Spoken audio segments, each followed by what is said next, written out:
E, ao pensarmos sobre a arqueologia de Mato Grosso do Sul, automaticamente nos dirigimos aos diferentes contextos ambientais de Mato Grosso do Sul, que não são iguais, né? Então, uma coisa é pensar a arqueologia do Pantanal, outra coisa é pensar a arqueologia no Vale do Rio Paraná, naquela região do norte do estado, onde predomina uma cobertura vegetal de cerrado, e o sul do estado, que já é uma região abaixo do Trópico de Capricórnio, portanto, uma realidade ambiental já subtropical. Enfim, quando nós mapeamos, né, as diferentes regiões ambientais de Mato Grosso do Sul, isso nos permite pensar, né, e verificar por meio da arqueologia, como ainda hoje é assim, que as pessoas em cada lugar desses daí têm comportamentos culturais diferenciados. Ou seja, uma coisa é o modo de vida, o modo de ser do habitante, do morador em Ponta Porã, outra coisa já seria o corumbaense, o mirandense, o aquidauanense, que são modos de vida equacionados ali com aquela realidade pantaneira. Agora, quando nós assim fazemos essa classificação geográfica ambiental de Mato Grosso do Sul, nós trazemos como consequência também uma construção geográfica da arqueologia de Mato Grosso do Sul. E ao fazer isso, um dos lugares que nos vai sempre chamar muita atenção é Campo Grande, que é a capital, está bem no meio do estado. Ela não está nem do lado do Pantanal, não está lá do lado do Cerrado, nessa região do Rio Paraná, nem muito menos a região subtropical do sul do estado. Então, o que se sabe da arqueologia de Campo Grande? É complexo, é difícil de responder assim de uma forma satisfatória, ou é o mesmo que dizer que não se sabe quase nada, né? Ou muito pouco, né? E esse muito pouco, inclusive, não é só sobre aquele passado longínquo de Campo Grande, o passado arqueológico mais remoto, mesmo sobre os índios que viveram em Mato Grosso do Sul, assim, às vésperas do chamado descobrimento, né? Ou a chegada dos colonizadores, né? Mas mesmo depois, né, do século XVI, com a história do Brasil já em andamento, nós temos muito poucas informações sobre que índios viviam aqui em Campo Grande, né? Na verdade, Campo Grande é uma cidade recente, está fazendo 121 anos agora, e antes disso, praticamente aqui em Campo Grande, antes da chegada dos primeiros povoadores, dos fundadores, do José Antônio Pereira e a sua comitiva, praticamente não vivia ninguém aqui ligado a essa chamada cultura brasileira, tá? Mesmo índios aqui nessa região, no século XIX, né, não sabemos exatamente quais eram, né? Uma coisa que nos leva a pensar que provocou um certo êxodo indígena aqui de Campo Grande, do município de Campo Grande, por ocasião da chegada desses fundadores, os mineiros aí da família de José Antônio Pereira, teria sido, talvez uns 100 anos antes, o impacto causado pelos bandeirantes, que fizeram com que essa população indígena se dispersasse. Toda a crônica proveniente desse final do século XIX, que é quando Campo Grande foi fundado, não faz nenhuma referência a que etnia indígena vivia aqui. A única informação que nos aproxima, que nos promove algum indício, é o mapa etnográfico, chamado Mapa Etnográfico do Brasil, de autoria de um pesquisador chamado Curto Nemoendaju, que ele, nesse mapa etnográfico, a grosso modo, numa escala de 1 para 2 milhões, ele coloca aqui, né, na cabeceira da bacia do Rio Pardo, como sendo um lugar habitado por índios ofaiãs. Agora, é insuficiente, essa informação é muito tangente, muito superficial, não é satisfatória para explicar essa complexidade. Então, nós podemos levantar a hipótese, por uma arqueologia ou uma etnohistória do entorno do município de Campo Grande, que aqui também pode ser que viveram índios bororos, pode ser que viveram índios caiapó meridionais, né?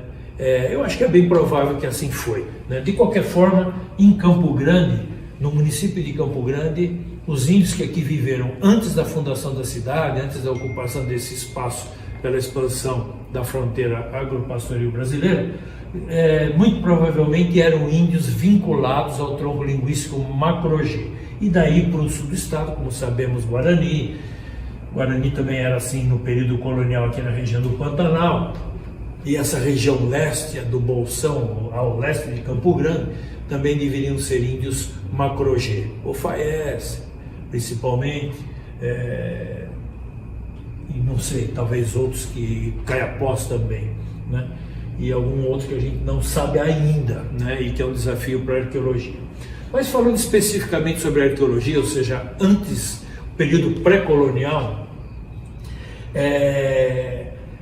quando o MUARC, o Museu de Arqueologia aqui da UFMS, começou as pesquisas arqueológicas aqui nessa região, não se sabia absolutamente nada da arqueologia de Campo Grande pré-colonial. Como eu falei, as informações etnohistóricas eram muito rarefeitas, confusas e muito assim insuficientes para um modelo explicativo ser estabelecido. E a arqueologia propriamente dita, pré-colonial, pior ainda, né?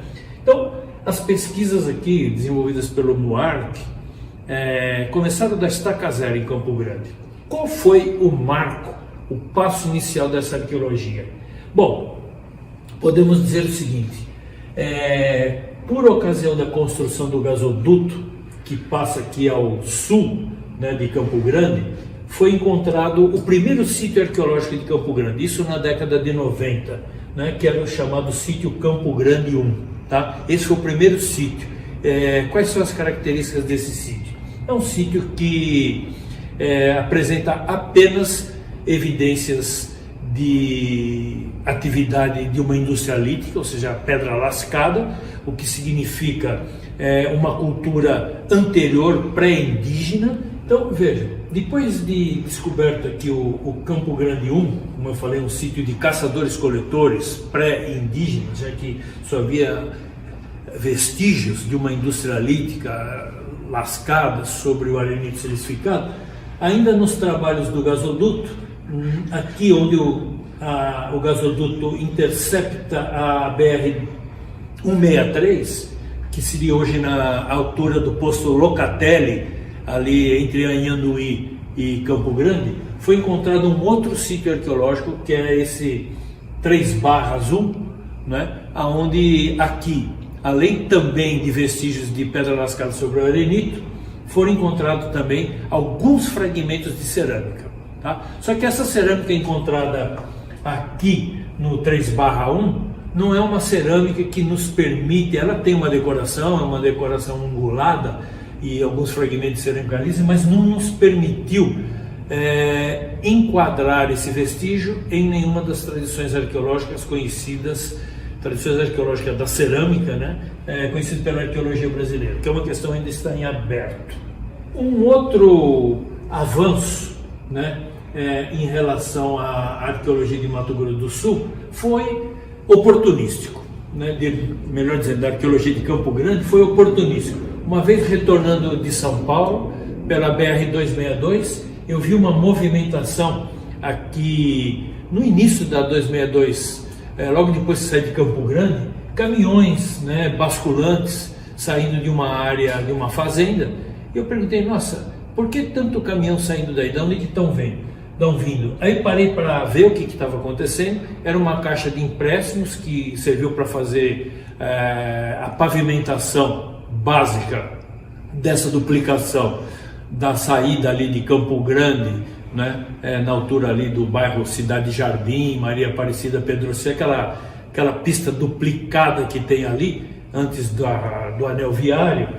Então eles estavam tirando terra de um lugar aqui e estavam fazendo essa pavimentação. E aí nós encontramos o sítio Campo Grande 2. Mais uma vez se tratava de um sítio de caçadores-coletores, só que aqui encontramos uma grande quantidade de material belíssimo, que está até em exposição aí na exposição do MUARC. Por que nós damos tanta importância para esse Campo Grande 2?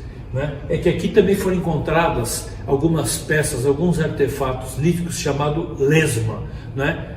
O lesma é só por causa do nome, é só por causa do formato dessa ferramenta que parece um pouco uma lesma, mas que para a arqueologia tem um grande significado, porque é aquilo que a gente chamaria assim, tipo de um fóssil guia, né? É um tipo de ferramenta que foi feita no âmbito de um determinado horizonte cultural, de caçadores-coletores, que nós remetemos possivelmente para a metade do Holoceno, ou Holoceno Médio. Isso quer dizer o quê? Que são ferramentas produzidas por uma cultura de caçadores-coletores que pode chegar a 5, 6, 7 mil anos, talvez até mais. E essas lesmas em outros lugares do Brasil são encontradas até do início do Holoceno, ou seja, por volta de 9.000, 8.000 anos. Depois uma outra descoberta importante. Eu estava fazendo o doutorado e já estava interessado em estudar sítios aqui dessa região do Planalto, não só Campo Grande, mas Maracaju, Rio Brilhante e outros lugares aqui do Planalto, né, chamado Planalto Campo Grande e Maracaju, e passei na Afonso Pena quando estava construindo o Parque das Nações Indígenas, né? Isso na década de 90, por volta de 1990, alguma coisa assim. Aí eu vi aquelas obras no Parque das Nações Indígenas e analisando a condição ambiental, a potencialidade arqueológica daquele lugar, as variáveis ambientais, né? Eu entrei lá para ver o que estava acontecendo e encontrei uma ferramenta assim já logo de imediato que foi a ponta do iceberg. Achamos esse raspador aqui, essa ferramenta de pedra lascada sobre arenito, que mantém essa mesma tradição, né?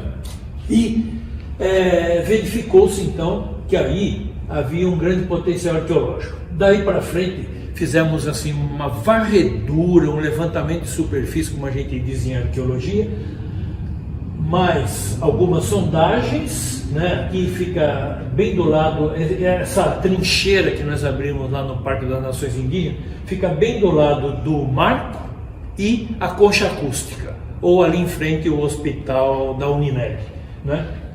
Então aqui encontramos muitas ferramentas, aliás, encontramos centenas de peças lesmas, inclusive, peças muito importantes, o que vai permitir então a gente construir, montar esse quebra-cabeça inicial, preliminar da arqueologia de Campo Grande. Nesse sítio tivemos ainda uma outra revelação importante. Primeiro que algumas matérias que saíram na imprensa noticiando sobre o fato do Parque das Nações Indígenas ser um sítio arqueológico, levou um cidadão, o senhor Carlos, a nos doar aqui para o museu 2 machados de pedra polida, que ele tinha uma chácara nesse lugar há décadas atrás, e trabalhando nessa chácara, onde hoje é mais ou menos ali a Polícia Ambiental, que é um córregozinho que vem da Mato Grosso, ali do lado do Novo Hotel, do Ibis, e passa ali pela Caixa Econômica e deságua no Prosa, né? Ele trouxe 2 machados de pedra polida, já mostrando que ali deveriam ter vivido os índios então.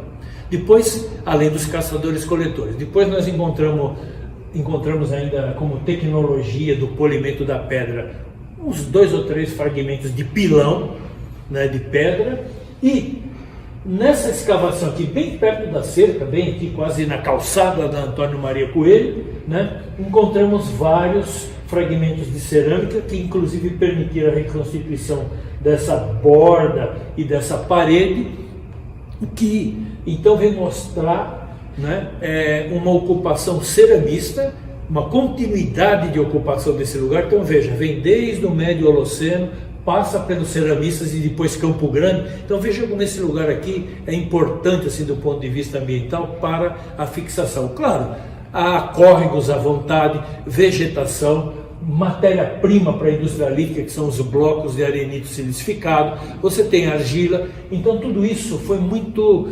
influente no sentido de fixar povoamentos assim. Então falar que Campo Grande tem 121 anos é uma ficção, né? É 121 anos da cidade, né? Agora a vivência de seres humanos nesse lugar já remonta a alguns milhares de anos, tá? Então por isso que o Parque das Nações Indígenas é um parque é um lugar muito importante para a arqueologia, porque ele está no coração da cidade, está na Afonso Pena, numa área pública, né? Num lugar assim que se exalta esses valores culturais. E diga-se de passagem, aonde também está implantado, entre outros equipamentos, o próprio Museu Dom Bosco, né, da Universidade Católica Dom Bosco, aonde também retrata e comenta o povoamento e valoriza, né, a cultura indígena dentro da cidade. Até o próprio nome, que foi aleatório, ninguém pensou nisso, quando o governador Pedrocian fundou o parque e deu o nome de Parque das Nações Indígenas, ele nem imaginava que aqui de fato haveria um sítio arqueológico e que o passado indígena aqui estaria no coração da história de Campo Grande. Temos aqui uma amostra, né, do que foi então uma escavação feita em Campo Grande. Depois disso, já começamos a perceber, né, essa potencialidade de Campo Grande. Claro que muito, né, do que se poderia investigar em arqueologia foi destruído, né, pela urbanização da cidade, o asfalto e tudo mais, mas as pesquisas continuaram. Por exemplo, quando foi construído o condomínio Alphaville, ali do lado do Bosque do Zipê, o empreendedor ali, a construtora do Alphaville, teve que pedir uma licença ambiental, e nesse âmbito também foram feitos estudos arqueológicos, e nós encontramos um sítio também de caçadores-coletores pré-indígena, muito importante, que é esse sítio Botas 1. Né, que também encontramos ferramentas assim inquestionavelmente relacionadas a esse período do Médio Holoceno, ou seja, 3, 4 mil, 5 mil anos, antecedendo provavelmente a formação dos horizontes ceramistas em Campo Grande. E de lá para cá, né, se multiplicam as ocorrências de sítios arqueológicos em Campo Grande. Então, há muito ainda o que fazer, mas já mostrou que Campo Grande é um lugar assim fundamental para entender a arqueologia de Mato Grosso do Sul, a ocupação humana do Brasil Central. Nessa perspectiva da educação patrimonial, que está assim como uma atividade legalmente obrigatória dentro dos estudos arqueológicos de mitigação de impactos eventuais provocados por obras, podemos citar um aspecto interessante que inclusive se correlaciona diretamente no sentido metodológico, do tipo de abordagem, dos compromissos, né, científico e com a produção de conhecimento que estão ocorrendo agora, né, no interior desse projeto de avaliação arqueológica dos impactos provocados pela implantação, né, desse empreendimento de conservação de resíduos industriais patrocinados pela OCA Ambiental. Podemos citar que isso não é a primeira experiência que a nossa equipe realiza nessa perspectiva. Já anteriormente, quando foi construído o aterro sanitário do Anhanduí, ali no Anel Viário, perto daquela fábrica de refrigerantes, né, perto da região ali do Gameleira, então a prefeitura, né, de Campo Grande, que construiu aquele aterro sanitário ali no Anel Viário, né, perto também daquela rotatória que sai para Sidrolândia, né, a prefeitura teve que, por força de uma determinação legal, que o IPHAN assim exigiu, fizesse estudos arqueológicos. Porque já anteriormente, naquela região, a equipe da arqueologia do Museu Dom Bosco, na época sob a coordenação da professora Emília Kashimoto, já tinha encontrado vários sítios aqui, o Laranjeira, o Gameleira, o Anhanduí 4 e outros sítios aqui que foram encontrados no perímetro da cidade, né, identificado pelo Anel Viário, mas muito perto aqui do aterro sanitário da prefeitura, né, que existe até hoje ali do lado do Presídio Federal.